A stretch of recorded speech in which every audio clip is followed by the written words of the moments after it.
In this problem, we again are trying to find things that they have in common. And again, let's start with the coefficients.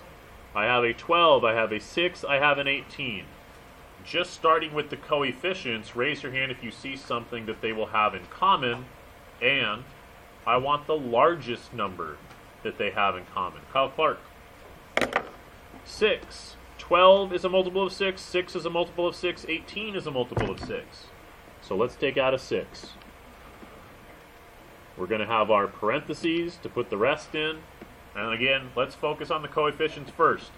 If I'm taking out a 6, that means I'm dividing everything by 6. What's 12 divided by 6? Going to give me a 2. What's negative 6 divided by 6? Negative 1, so minus 1. And 18 divided by 6? A positive 3, so plus 3. Here's where things get a little tricky for some people. Let's look at the variables now.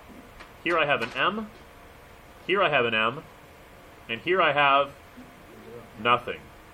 No variable. So what do all three of them have in common when I talk about the variable? Nikki? I don't see an m there. I want all three of these to have something in common. I don't see an m there, so they don't have m in common. Does anyone see something that all three of them have in common for the variable? Rowan? M to the 0 is the same thing as the number 1, which doesn't ever count as a factor.